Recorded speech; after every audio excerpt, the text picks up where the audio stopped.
सामईन कराम, आप सुन रहे हैं एक दिलचस्प कहानी जिसका नाम है कलंदर ज़ात। ये इस सिलसिले की किस्त नंबर 59 है। मुझे उम्मीद है आपको मेरी ये काविश पसंद आ रही होगी। आपने अगर अभी तक मेरा चैनल कहानी घर सब्सक्राइब नहीं किया तो अभी मेरे चैनल को सब्सक्राइब करके बेल नोटिफिकेशन ऑन कर लीजिए ताकि आने वाली हर नई कहानी की इत्तला बर वक्त आप तक पहुंच सके। अभी सुबह की रोशनी फैली नहीं थी जब ट्रेन बरेली रेलवे स्टेशन के करीब पहुंच गई। वहां पर उनके चंद खास लोग मौजूद थे जिन्हें जोरदार सिंह ने भेजा था। उन्होंने हर तरह का जायजा ले लिया हुआ था। वो जगह उनके लिए महफूज थी। ट्रेन रुकी तो उन्होंने खिड़की से देखा, उनकी पहचान के मुताबिक काफी लोग थे। वो बड़े सुकून से उतरे और बाहर की जानिब चल दिए। उन तीनों के लिए टैक्सी मौजूद थी, वो उसमें बैठे और चल दिए। वो हरि ओम नगर का इलाका था जहां कार्टर रोड पर कविता अपार्टमेंट के सामने टैक्सी जा रुकी।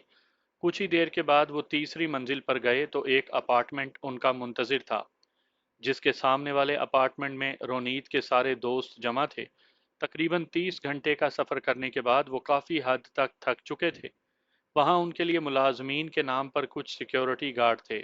उन्होंने इजी होकर खाना खाया, फिर चाय पीते हुए सब इकट्ठे थे। तभी बानीता कौर ने उन्हें मुखातिब करते हुए संजीदगी से कहा, यहाँ हमने ज्यादा देर के लिए नहीं रुकना, लेकिन जितना भी रुकना है बिल्कुल एक आम से शरीफ शहरी की तरह जिंदगी बसर करनी है। इस शहर को ख्वाबों का शहर कहा जाता है। ख्वाब पूरे करो, एंजॉय करो, लेकिन अपने कान और आंखें खोल कर रखो। जिंदगी बहुत कीमती है मगर हमारा मकसद ज्यादा कीमती है, जिसने आइंदा आने वाली नस्लों को जिंदगी देनी है। इसमें कोई शक नहीं कि हम अपनी जिंदगी तक देने को तैयार हैं। लेकिन यहाँ कौन डील करेगा? संधू तो अभी अस्पताल में होगा। जब तक संधू मंजर आम पर नहीं आता तब तक रोनीत कौर सबको डील करेगी। तुम लोग कल ही से मुख्तलिफ कंपनियों को ज्वाइन करोगे और मुंबई में फैल कर रहोगे। मैं और जसपाल तुम सब के साथ टच में रहेंगे, क्योंकि हमें एक जगह टिक कर नहीं रहना। ये हमारी मजबूरी है। उसने संजीदगी ही से कहा और उठ गई तो सब भी चले गए। वो तीनों एक कमरे में आ गए तो बानीता कौर बोली, नौतन कौर यहाँ पहुंच चुकी है और उसने हमारे लिए सारा सेटअप बना लिया है। मुझे और जसपाल को अभी यहाँ से निकलना है। और रोनीत, जब तक ये सब अपने ठिकाने तक नहीं पहुंच जाते तुम्हें यहाँ रहना होगा। ओके, उसने सर हिलाते हुए कहा तो वो दोनों कविता अपार्टमेंट से जाने के लिए निकल पड़े। उनकी मंजिल क्या थी ये उन्हें नौतन ने बताना था। दोपहर होने को थी। मुकामी मीडिया चीख रहा था, मगर हमें इससे कोई सरोकार नहीं था। पुलिस फोर्स के बारे में मुख्तलिफ बातें गर्दिश करने लगी थी। कराची जो कभी अमन का गहवारा था, इन दिनों माफिया स्टाइल के कत्ल और अगवा बराए तावान से लेकर अस्करियत पसंदी तक, बम धमाके और फिरका वाराना कत्ल, बोरी बंद लाशें और नो गो एरियाज अब शहर की पहचान बन गई थी। बारूद के ढेर पर पड़े उस शहर में जराइम की सतह आखिर क्यों बढ़ रही है? यही वो बुनियादी सवाल है जिसका जवाब हर शहरी को सोचना होगा। कराची और मुंबई में जहां कई मामलात में तजाद है वहां ममासलत भी है। कहीं जराइम के मामले में इन शहरों की ममासलत तो नहीं? कई सारे सवालात थे जो मेरे जहन में आते चले जा रहे थे, मगर सबका जवाब एक ही था। किसी भी बीमारी की अलामत को ख़त्म करने के लिए उसकी बुनियादी वजह को तलाश करके ही उसका इलाज किया जाता है। हम सबको मालूम है कि बीमारी क्या है, सिर्फ इलाज से घबरा रहे हैं। जराइम को ख़त्म करने के लिए जराइम की दुनिया में उतरना बहुत ज़रूरी था। मैं इन्हीं सोचों में गुम था कि अचानक एक ख्याल मेरे जहन में सरायत कर गया। मैं कुछ देर उस पर सोचता रहा। फिर मैंने अपने तौर पर फैसला किया कि चूंकि ये एक तजर्बा होगा, इसके बारे में किसी को ना बताया जाए। जब नताइज सामने आएंगे तो ही सब पर जाहिर किया जाए। मैं उसी वक्त उठा। कंट्रोल रूम में महविश अकेली बैठी गीत और जोया से गपशप कर रही थी। उनके दरमियान कोई नया सॉफ्टवेयर जेर बहस था। मैंने खुशगवार लहजे में कहा, सॉरी, मैंने डिस्टर्ब तो नहीं किया? कहते हैं कि जिस मर्द की शामत आई हो वो खवातीन में जा बैठता है। अगर शौक है शामत का तो वो पूरा कर देते हैं। कीत ने हंसते हुए कहा, नहीं, मुझे कोई शौक नहीं, मैंने कहा, लेकिन साथ ही संजीदगी से पूछा, जोया, ये जो हमने कराची में सारा मंजर बना दिया है, क्या इसका कोई फायदा है? سوائے اس کے کوئی فائدہ نہیں کہ دبئی یا کسی دوسرے ملک میں بیٹھے ہوئے مداریوں کو اپنے ہونے کا احساس دلایا جائے، گیت نے جواب دیا۔ اور ان کی صحت پر کوئی اثر نہیں ہونے والا، سوائے چند دن کا کام رک جانے کے۔ وہ اپنے نئے گھوڑے بنا لیں گے۔ کیا وہ مداری قسم کے لوگ تم لوگوں نے ٹریس کر لیے ہیں؟ میں نے پوچھا۔ نمبروں کی حد تک، اور لوکیشن کے بارے میں ہمیں 100% معلومات ہیں، اور دبئی میں موجود اس بندے کرامت جنیجو کے بارے میں پوری معلومات ہیں، جو یہاں جوا مافیا اور اسلحہ اور دوسرے کئی جرائم میں ملوث ہے۔ زویا نے بتایا تو میں نے پوچھا، اس کے کام کا طریقہ کار بھی؟ کافی حد تک۔ کیا یہ ضروری ہے؟ اس نے پوچھا۔ اگر یہ ہو جائے تو کچھ نیا کیا جائے، میں نے کہا تو وہ سب آپس میں باتیں کرنے لگیں۔ اس دوران جنید اور فہیم آ گئے۔ تھوڑی دیر کے بعد بات سمجھنے کے بعد فہیم بولا، ہم کوشش کرتے ہیں اور میں سمجھتا ہوں ایسا ممکن ہے ہو جائے گا۔ تو کرو۔ یہ سلمان اور اکبر کدھر ہیں؟ میں نے پوچھا۔ وہ کچھ کارگو کروانے گئے ہیں لاہور کے لیے، آتے ہی ہوں گے، جنید نے بتایا۔ میں رابطہ کر لیتا ہوں، میں نے کہا، اور اپنے سیل فون پر ان سے رابطہ کرنے لگا۔ وہ ٹرکوں والے اڈے پر موجود تھے۔ میں نے ان کے واپس آنے تک انتظار کرنا مناسب سمجھا۔ 3 گھنٹوں کے بعد وہ سکرین پر میرے سامنے تھے۔ انہوں نے بتایا کہ 16 کروڑ میں سے 14 کروڑ لاہور کارگو کروا دیے ہیں۔ وہ پہنچا دیے جائیں گے۔ اس کے بعد وہ مجھ سے پوچھنے لگے کہ بات کیا ہے؟ کیا تم آج ہی دبئی جا سکتے ہو؟ میں نے پوچھا۔ کیوں نہیں، بس ٹکٹ خریدنا ہوگا، میں ایسا بندوبست رکھتا ہوں، اس نے جواب دیا۔ تو پھر آج ہی دبئی کے لیے نکلو، تمہارے ساتھ کوئی بھی جا سکتا ہے تو اسے لے جاؤ۔ کرنا کیا ہے؟ زویا نے سنجیدگی سے پوچھا۔ کرامت جنیجو کا قتل، اور اسے یوں ٹھکانے بھی لگانا ہے کہ کسی کو بھی پتہ نہ چلے۔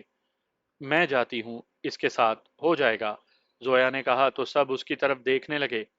وہ دونوں دبئی جانے کی تیاری میں لگ گئے، اور ان سب نے پوری توجہ اس پر لگا دی کہ کرامت جنیجو کے بارے میں زیادہ سے زیادہ معلومات مل جائیں۔ 2 گھنٹوں کے بعد یہ معلوم ہوا کہ کرامت جنیجو دبئی کے جنوب میں واقع ایک صحرائی علاقے الفقا میں جا رہا ہے، جہاں کوئی فنکشن تھا۔ میں فنکشن کے بارے میں جانتی ہوں، یہ بہت اچھا ہوا کہ وہ ہمیں وہاں مل جائے گا۔ میرے خیال میں اس سے اچھا وقت کبھی نہیں مل پائے گا، زویا نے انتہائی پرجوش لہجے میں کہا۔ شام ہونے تک سلمان اور زویا دبئی پہنچ گئے۔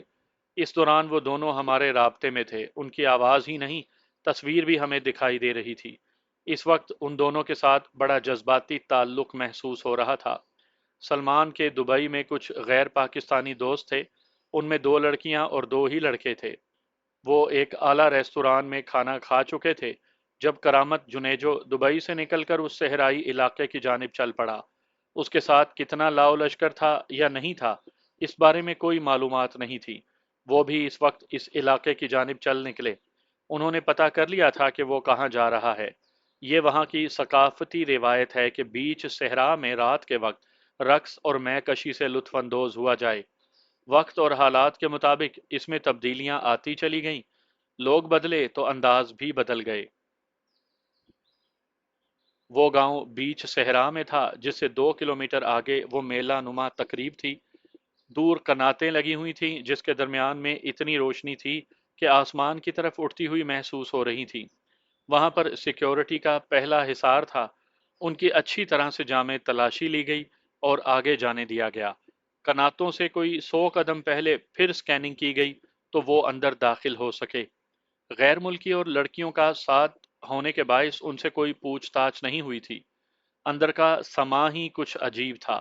عربی موسیقی کی دھن گونج رہی تھی، عین درمیان میں سرخ قالین بچھے ہوئے تھے جن پر ایک نیم برہنہ رقاصہ تھرک رہی تھی۔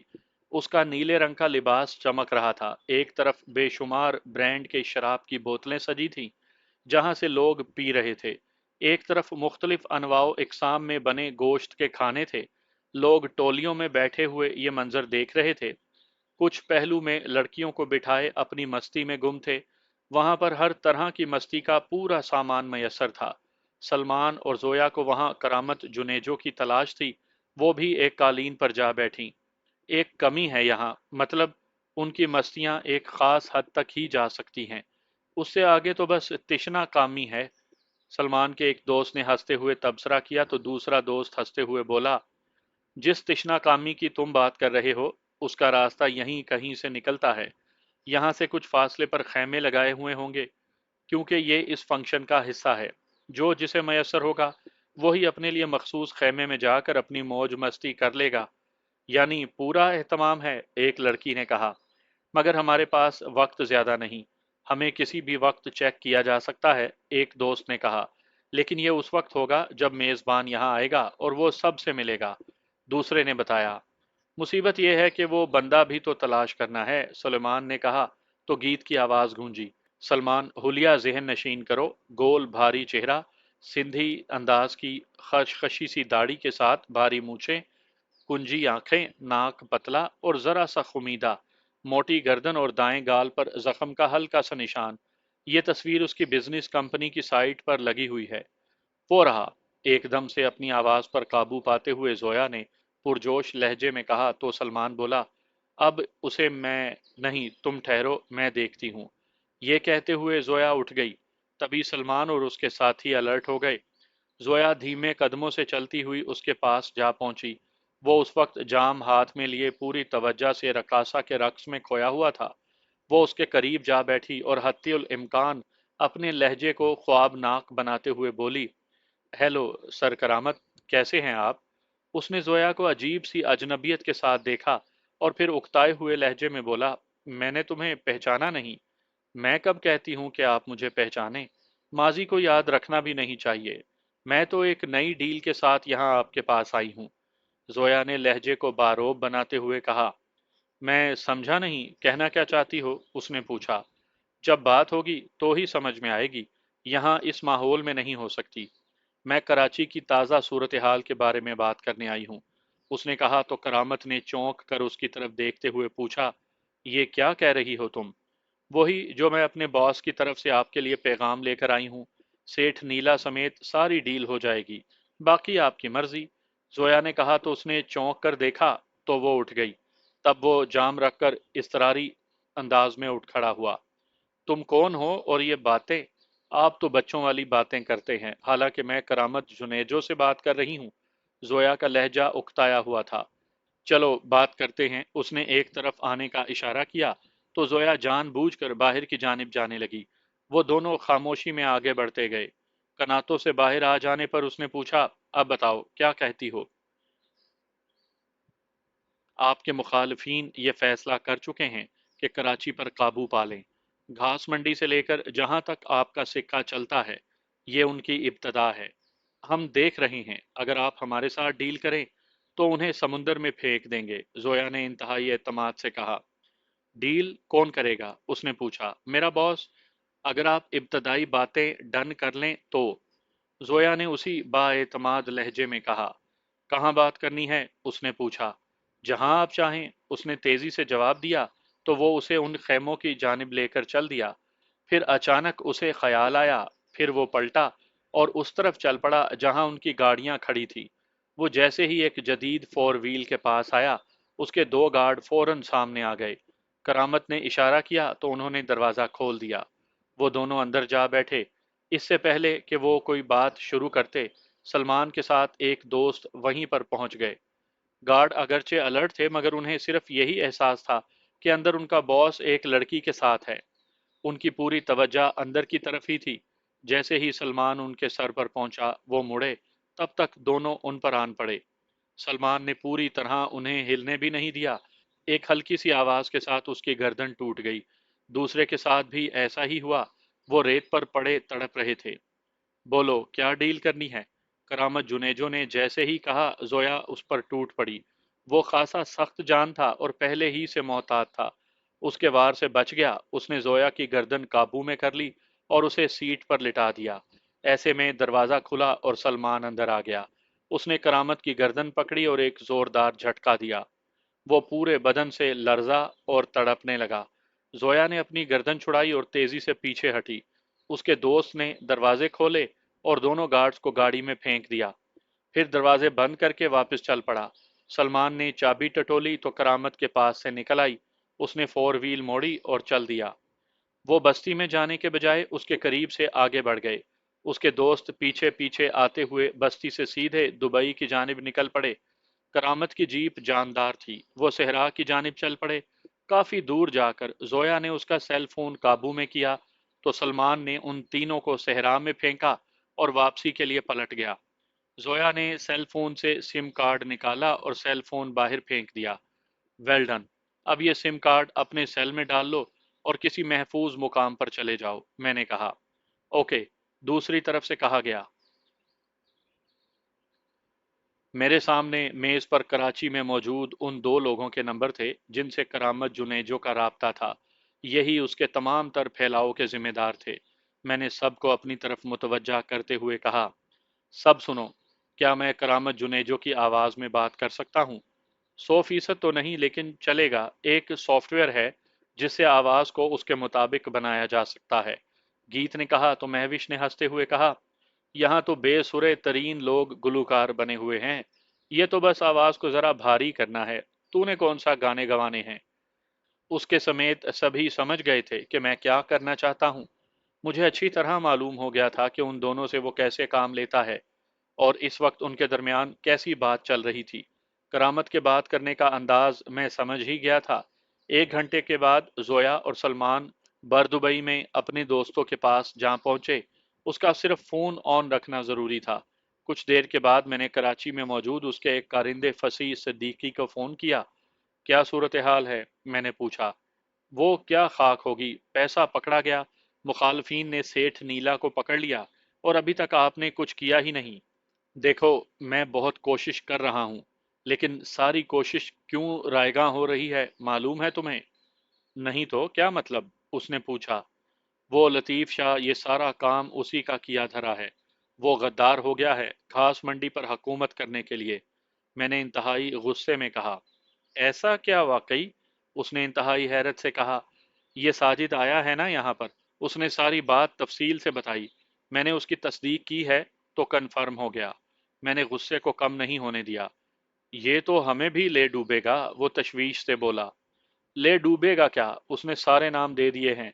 थाने से पता तो करो, ऊपर से ऑर्डर आने वाले हैं। तुम खुद सोचो, इतनी बड़ी डकैती अंदर के बंदे के अलावा कोई दूसरा करवा सकता है? सेठ नीला कैसे पकड़ा गया? उसके सारे राज किसने दिए? मैंने उसे समझाते हुए कहा। तो फिर अब क्या करना है? लतीफ शाह का जो भी ठिकाना है उसे उड़ा दो, उसे भी खत्म करो। कोई सबूत ना रहे। अब उसके बगैर चारा नहीं। ये काम आज रात हो जाना चाहिए।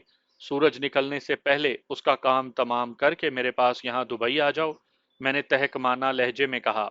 हो गया समझो, उसने फैसला कुन लहजे में कहा तो मैंने फोन बंद कर दिया। चंद लम्हे के बाद मैंने लतीफ शाह का नंबर मिला लिया। यही बातें उससे करके कहा कि तुझे खत्म करने का फैसला हो चुका है। इससे पहले कि वो तुम्हें खत्म करें, तुम उसे नेस्तो नाबूद करके दुबई आ जाओ। वो तैयार हो गया। कोई 2 घंटे गुजरे होंगे कि घास मंडी और उसके गिरदोनवाह में शदीद फायरिंग की इत्तलात मिलने लगीं। टीवी स्क्रीन पर खबरें दिखाई देने लगी थीं। लम्हा ब लम्हा उसमें शिद्दत आने लगी। हंगामे बढ़ते गए। जसपाल सिंह और बानीता कौर दोनों वीरवली के पोश इलाके में नौ तामीर बंगले में थे। मुंबई में उनका पहला ठिकाना वही था। वो कुछ देर नींद के बाद डिनर ले चुके थे और बाहर जाने के लिए तैयार थे। उन्हें गोपाल नंद से मिलना था। अगरचे वो हिंदू था, लेकिन वो सोशलिस्ट होने पर ज्यादा फख्र महसूस करता था। वो उन्हीं लोगों में से एक था जिन्होंने रा की टॉप मीटिंग की वीडियो बनीता कौर तक पहुंचा दी थी। अगरचे वो रा से ताल्लुक नहीं रखता था, लेकिन उसकी रसाई बहुत दूर तक थी। बनीता कौर खुद उससे मिलना चाहती थी और गोपाल नंद से भी कहा गया था कि वो इन लोगों से मिल ले। उसके पास कोई काम था जिसे वो कर सकते थे। उसने उन्हें एक बार का वक्त दिया था। वो एक ऐसा बार था जो मुंबई में जगह जगह खुल गए थे और वहां नाच गाने और शराब पीने के अलावा और भी बहुत कुछ होता था। वो ज्यादातर भाई लोगों की ही निगरानी में चल रहे थे, इसलिए हर गैर कानूनी काम वहां हो रहा था।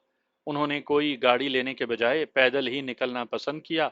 वो उस बंगले से निकले और पैदल ही आगे बढ़ते गए। काफी आगे जाकर उन्हें टैक्सी मिली तो वो उसमें बैठ गए। 1 घंटे के बाद वो उस बार के सामने थे।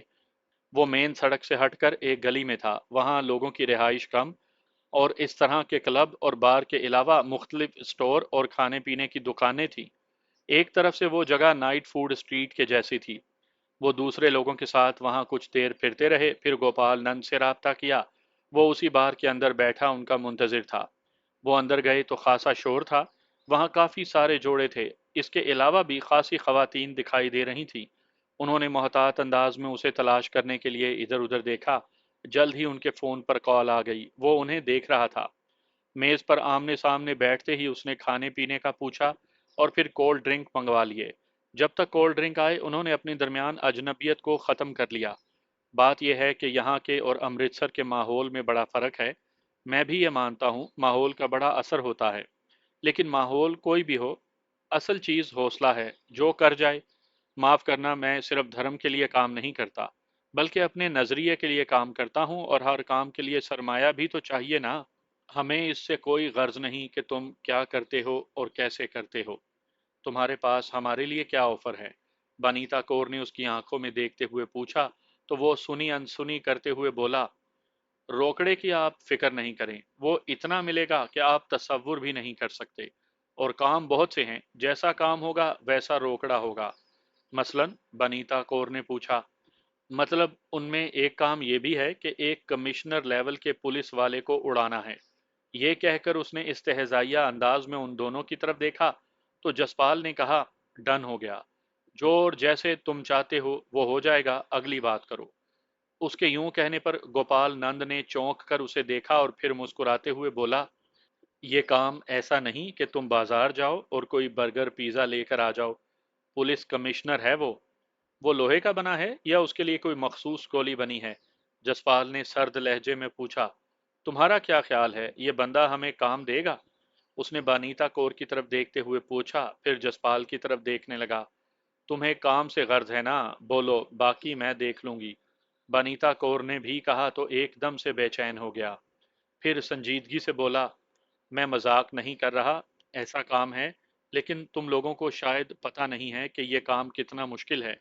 मेरे पास दूसरे कई काम हैं, मसलन अगवा, किसी बिजनेसमैन का कत्ल, मंशियात या असले की डिलीवरी। सोच लो, इनमें जो तुम लोग करना चाहते हो तो कल शाम मैं तुम्हें बता दूंगा। डन हो गया, जसपाल ने कहा। वो गौर से उसे देखने लगा, फिर उसने जसपाल से हाथ मिलाते हुए पूछा, मजीद कुछ लेंगे? गोया उसने बात खत्म हो जाने का इशारा दे दिया था। वो दोनों कोई मजीद बात किए बिना वहां से उठ गए। इस वक्त वो दाखिली दरवाजे की जानिब जा रहे थे। अचानक दाखिली दरवाजा धड़ से खुला और कई सफेद लिबास वाले अंदर दाखिल हो गए। वो सभी काली पतलून और सफेद हाफ स्लीव शर्टों में थे।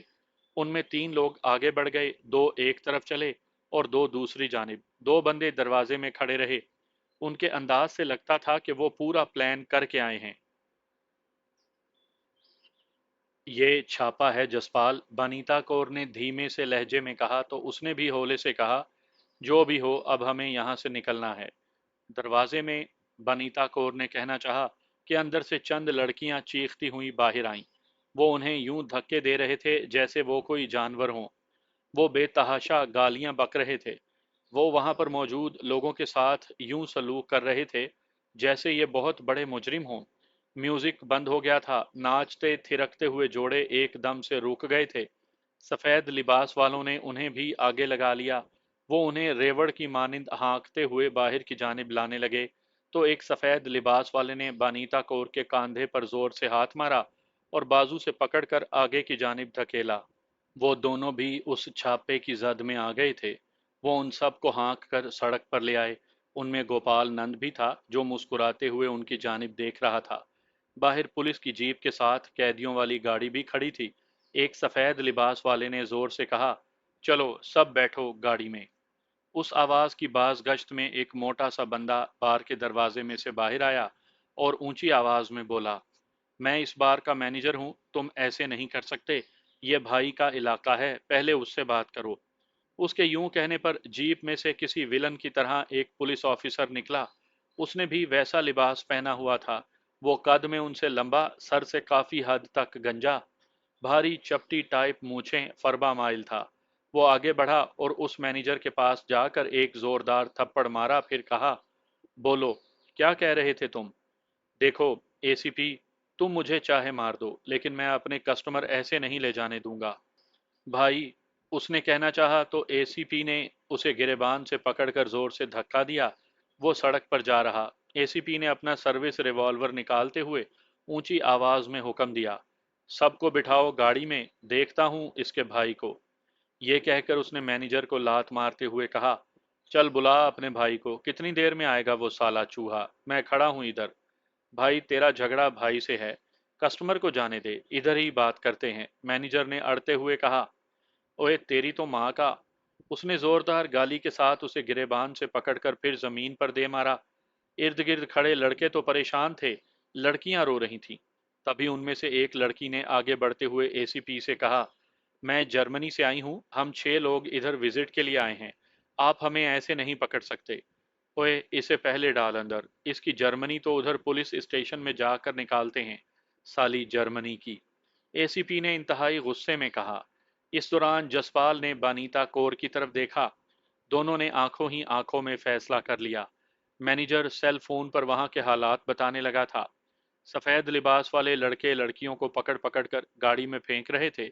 जैसे ही एक सफेद लिबास वाले ने बानीता कौर को पकड़ा, उसने पूरी कुवत से उसकी नाक पर पंच मारा।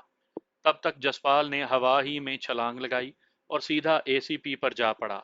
उसका पहला टारगेट रिवॉल्वर को काबू में करना था। एसीपी के जहन में भी नहीं था कि कोई उस पर यूं हमला कर सकता है। उसका रिवॉल्वर हाथ से छूट गया। जसपाल उसे लेता हुआ सड़क पर आ रहा। एसीपी किसी स्प्रिंग की तरह उछला। तब तक जसपाल ने उसकी कनपटी पर खड़ी हथेली का वार किया। एक लम्हे से भी कम वक्त में वो मदहोश सा हो गया। इस दौरान जसपाल ने अपना पिस्टल निकालकर एसीपी की कनपटी पर रख दिया। सभी सफेद लिबास वाले एकदम से वहीं रुक गए। ओए मैनेजर, जल्दी कर, सबको निकाल गाड़ी में से और भगा दो, मैं देखता हूं इसे, लगता है इसे जिंदगी नहीं प्यारी, जसपाल ने ऊंची आवाज में कहा। मैनेजर यूं काया पलटने पर अभी तक हैरान खड़ा था। जब तक वो आगे बढ़ा, जो चंद लोग थे वो गाड़ी से निकल आए। वहां मौजूद लड़के लड़कियां तेजी से भागते चले गए। उन भागने वालों में गोपाल नंद भी था। वहां मैदान में एसीपी सफेद लिबास वाले, वो दोनों और मैनेजर दंग रह गए। बनीता कौर को वो बंदा याद था जिसने उसे धक्का मारा था। वो उसके पास गई और बालों से पकड़कर अलग कर लिया। फिर अपना पिस्टल निकालकर उसके माथे पर नाल रखते हुए बोली, जिसे जिंदगी प्यारी है वो अपने हथियार फेंक दे। लफ्ज उसके मुंह ही में थे कि एक ने फायर कर दिया। वो बहुत मोहतात थी, सफेद लिबास वाले को लेते हुए सड़क पर लेट गई, फिर वहीं पड़े पड़े उस पर फायर कर दिया। उनमें से एक चीख मारते हुए गिर गया। मैदान साफ हुआ था या उन्हें बाहर आने में देर हो गई थी, या उन्हें गुमान नहीं था, कुछ भी था। ऐसे में उस बार में मौजूद गुंडे असले से लेस बाहर आ गए। उन्होंने सबको कवर कर लिया। जसपाल दूसरी तरफ मसरूफ था। उसने टटोल कर एसीपी का दूसरा रिवॉल्वर निकाल लिया था। नीचे पड़े सफेद लिबास वाले ने बानीता कौर को काबू करना चाहा, तो बानीता कौर ने उस पर भी फायर कर दिया। जसपाल ने एसीपी की टांग पर नाल रखी और ट्रिगर दबा दिया। जैसे ही दोनों ने फायर किया, उसी लम्हे उन्होंने एक दूसरे की जानिब देखा और फिर एकदम से उन सब को छोड़कर वो एक तरफ भाग निकले। वो भागते जा रहे थे कि उनके साथ एक टैक्सी भी दौड़ने लगी। गोपाल नंद उसमें बैठा था। उसने चिल्लाकर कहा, आओ बैठो। इसके साथ ही टैक्सी आहिस्ता हो गई। वो दोनों उसमें बैठे तो टैक्सी हवा से बातें करने लगी। यार इतनी खतरनाक जगह पर बुलाया था तूने, जसपाल ने गोपाल नंद की तरफ देखकर कहा। मैं तो रोज ही इधर आता हूँ, लेकिन ये मालूम नहीं था कि भाई की उस एसीपी के साथ लग गई है। ऐसा कभी हुआ नहीं था, जरूर ऊंचे लेवल की गेम होगी, वो बोला। लेकिन हम तो मारे जाते ना, अब भी पता नहीं किस चौक पर धर लिए जाएं, बानीता कौर ने कहा। धीरज रखो, अब कोई माई का लाल इस इलाके में से हमें नहीं पकड़ सकता, वो चहकते हुए बोला। अब हम कहाँ जा रहे हैं, बानीता कौर ने पूछा। काम मिल गया है, मैं जिस बंदे से मिलवाने जा रहा हूँ उससे इतनी जल्दी मुलाकात हो नहीं पाती, वो इस लहजे में बोला तो वो कांधे उचका कर रह गई। वो एक वसीओ अरीज पुराने तर्ज की हवेली थी। वो गेट पर ही रुक गए तो टैक्सी आगे निकल गई। गोपाल नंद ने अगर उसे किराया नहीं दिया था तो यही गुमान किया जा सकता था कि वो उन्हीं लोगों का आदमी होगा। गेट पर ही उनकी तलाशी लेकर असला रख लिया गया। उनमें वो सर्विस रिवॉल्वर भी था जो उसने एसीपी से छीना था। वो निहत्थे हो गए थे। वो दोनों गोपाल नंद के पीछे चलते चले गए। वो हवेली के अंदर नहीं गया, बल्कि ऊपर से घूमकर हवेली की पिछली जानिब पाएं बाग के लॉन तक चला गया, जहां काफी सारी कुर्सियां लगी हुई थीं। आसपास चंद सिक्योरिटी वाले घूम रहे थे, वो उन पर जाकर बैठ गए। उनके बैठते ही दो मुलाजिम मशरूबात के साथ काफी कुछ खाने को भी रख गए। गोपाल उन्हें सर्व करके बोला, ये राम तिवारी लाल जी की आबाई हवेली है। इस वक्त हुकूमत में हैं और 3 मिनिस्टर्स उनके पास हैं। तो फिर तुमने हमें यहाँ लाकर बहुत बड़ा रिस्क लिया है, जसपाल ने कहा। ऐसा शायद दिल्ली में हो सकता था, यहाँ तो ये बेताज बादशाह हैं। लो, आप आ गए। गोपाल नंद ने कहते हुए सामने देखा और तनो मनसा छोटे कद का सर से गंजा शख्स आता दिखाई दिया, जिसने कुर्ता पजामा और वास्कट पहनी हुई थी। उसके पाँव में लेदर के हल्के स्लीपर थे। उसने दूर ही से हाथ जोड़ते हुए कहा, वेलकम वेलकम जी। भाई, अभी तुम लोगों की मैंने तारीफ सुनी। बहुत दिनों से मैं ऐसे ही किसी बंदे की तलाश में था। मैंने खुद अपनी आंखों से देखा है जी, जो आपको फोन पर बताया। गोपाल ने खुशगवार लहजे में कहा। तो राम तिवारी ने उसकी तरफ इशारा करते हुए कहा, इसने बताया तो होगा आपको, लेकिन अभी तफसीलात नहीं बता पाऊंगा। राब्ते में रहो, हम काम बता देंगे। काम जो भी हो वो आपकी मर्जी का, लेकिन करना कैसे होगा ये हम जाने और हमारा काम, जसपाल ने कहा। बस हमारी तरफ कोई उंगली भी ना हो, वो हंसते हुए बोला। ऐसा ही होगा, जसपाल ने कहा। तो वो उठ गया, फिर हाथ मिलाते हुए बोला, हम आप जैसे लोगों की कदर करते हैं, इसलिए इधर मिलने को आ गए, वरना अंदर लोग बैठे हुए हैं। खैर, मिलते रहेंगे, बातें होती रहेंगी। ये कहकर वो उसी तेजी से अंदर चला गया। चल, अब तुम लोगों को छोड़ दूं, गोपाल ने कहा। तो वो उसके साथ बाहर की जानिब चल पड़े। वो गेट पर आए तो सूट में मलबूस एक बंदा वहां खड़ा था। उसने एक छोटा सा पैकेट उन्हें देते हुए कहा, ये साहब की तरफ से आपको मुंह दिखाई है। इस पर जसपाल ने गोपाल की जानिब देखा, उसने ले लेने का इशारा किया। तो उसने वो पैकेट ले लिया तो वो शख्स वापस हवेली की तरफ पलट गया। वहां गेट से उन्होंने अपने पिस्टल लिए, सर्विस रिवॉल्वर वहीं छोड़ दिया और बाहर आ गए। चंद लम्हों के बाद वही टैक्सी आ गई, वो उसमें बैठ गए। गोपाल नंद उनके साथ ही टैक्सी में अगली सीट पर बैठ गया, वो दोनों पीछे बैठ गए। जरा सा फासला तय करने के बाद गोपाल नंद ने जसपाल से कहा, इतनी जल्दी इतने बड़े बंदे के साथ मुलाकात हो जाना कुछ अजीब सा नहीं लगा तुम्हें? लगा तो है, मैं तुमसे ये पूछने वाला था। खैर, तुम बताओ, तुम कहना क्या चाहते हो? जसपाल ने जवाब देने के बजाय सवाल कर दिया। मैं तुम्हें साफ बता दूं, ये सब इत्तफाक नहीं था, बल्कि मैंने इसकी पूरी प्लानिंग की थी। बोलो तो एक तीर से 3 शिकार किए हैं। ये कहकर वो जरा सा खामोश हुआ, जिस पर उन्होंने कोई बात ना की। तब वो बोलता चला गया, बनीता कौर के बारे में बहुत सुना था, उसके बहुत दूर तक ताल्लुकात हैं, ये भी मैं जानता हूँ। लेकिन खुद क्या है ये मैंने नहीं देखा था। सोचा था कि उससे वो काम लिया जाए जो इन दिनों हमारे लिए वबाल बना हुआ है। लेकिन साथ में ये सवाल भी था, क्या ये वो कर लेगी? तो फिर, बनीता कौर ने चुभते हुए कहा, मैंने प्लान किया, तुम्हें जानबूझकर उस बार में बुलाया, उधर पुलिस को इन्फॉर्म किया कि इस बार में क्या कुछ होता है। बार के मालिक और एसीपी की आपस में लगी हुई थी। उसे मौका दिया गया, क्योंकि बार का मालिक खुद को भाई समझने लगा था और पिछले कई माह से तिवारी साहब को हफ्ता नहीं भेज रहा था। तुम लोगों का हौसला भी देख लिया, बार के मालिक को सबक भी सिखा दिया और एसीपी को उसकी औकात याद दिला दी। हमारे कई काम अड़ा कर बैठा हुआ था। मतलब, तुम हम पर यह साबित करना चाहते हो कि तुम बहुत खतरनाक बंदे हो, ऐसे ही ना? बानीता कौर ने इंतहाई तंजिया लहजे में कहा। तुम इसे जो भी मर्जी समझ लो, उसने ढिठाई से कहा। चलो रोको टैक्सी, बानीता कौर ने एकदम से कहा। तो टैक्सी रोक दी गई। वो दोनों उतरे और जसपाल ने वो पैकेट वापस उसकी तरफ फेंकते हुए कहा, मैं ऐसा कोई तोहफा नहीं लेता। मेरे साथ काम डन करो तो अपनी मर्जी से लूंगा, वापस कर देना तिवारी को। वो एक मार्केट में उतर गए। क्या ख्याल है तुम्हारा? ये गोपाल नंद, बनीता कौर ने मार्केट की जानिब बढ़ते हुए कहना चाहा, तो जसपाल ने उसकी बात काटते हुए तबसरा किया, एतमाद वाला बंदा नहीं है। लेकिन तुम जानते नहीं, ये राम तिवारी शक्ल से जितना अहमक लगता है, ये उतना ही खतरनाक है और खुफिया वालों के अंदर तक रसाई रखता है। ये मैं अच्छी तरह जानती हूँ, बानीता कौर ने कहा। चलो देखते हैं। ये कहकर उसने मौजू ही खत्म कर दिया और दूसरी बातें करने लगे। ऐसे में नौतन कौर का फोन आ गया। کہ وہ ان کے ہاں پہنچ چکی ہے۔ کچھ دیر وہاں وقت گزارنے کے بعد وہ بنگلے کی جانب چل پڑے۔ نوتن کور ان کے انتظار میں بیٹھی سیل فون پر گیم کھیل رہی تھی۔ جسپال نے محسوس کیا کہ نوتن کا رویہ بانیتا کور کے ساتھ مؤدبانہ تھا۔ اس نے پاکستان میں ہونے والی تمام باتیں بتا دیں، پھر دو سیل فون نکال کر انہیں دیے۔ یہ وہاں سے تم لوگوں کے لیے تحفہ آیا ہے۔ ان میں کیا خصوصیت ہے؟ بانیتا کور نے پوچھا۔